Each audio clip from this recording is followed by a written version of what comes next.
In an instant, the lights extinguish, screens go black, and the hum of the modern world goes silent.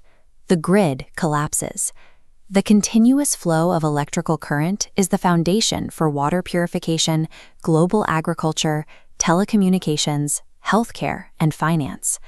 This reliance was built on the work of pioneers like Michael Faraday, who discovered the principles of electromagnetic induction that power our generators today. That current flows through a highly synchronized machine. To maintain a stable frequency, power generation must perfectly match consumer load at every second. When demand exceeds supply, protective relays automatically trip generators offline to prevent physical damage, shifting the load and triggering a domino effect of cascading failures. This precision is what makes the grid vulnerable. The greatest machine ever built by humanity is, by its very nature, fragile. While cyber attacks cause regional outages, only electromagnetic pulses or massive coronal mass ejections from the sun have the capability to cause global, long-term failure.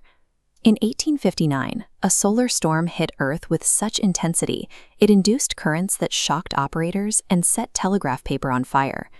These events create geomagnetically induced currents, low-frequency forces that flow through the Earth and enter the AC grid through grounded neutral connections. When these currents enter an AC transformer, the resulting overheating physically melts the copper windings.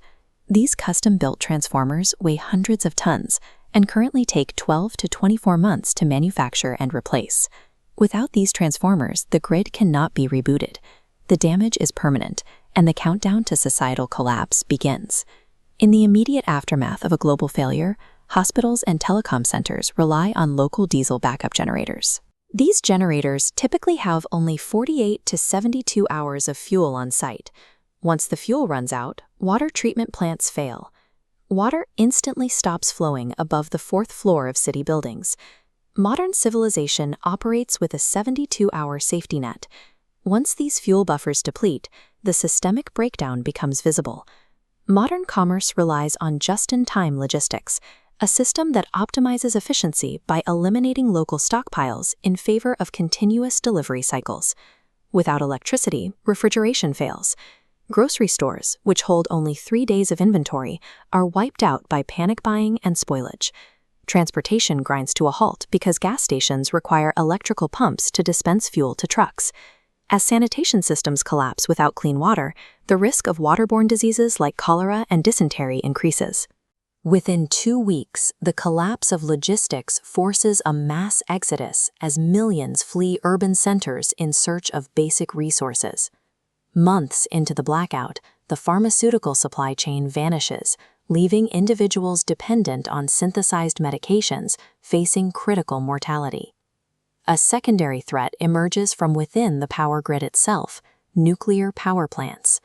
Although reactors shut down upon grid failure, their spent fuel pools require continuous active water cooling for years to remain safe.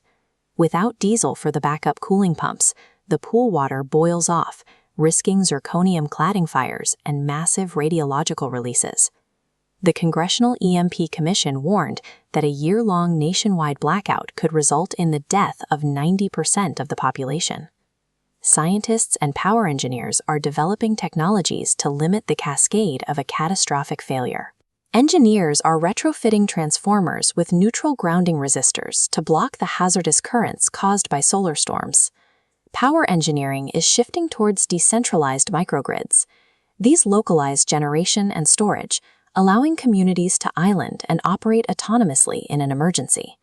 Future smart grids will utilize artificial intelligence to autonomously route power and partition the grid in milliseconds during a disturbance.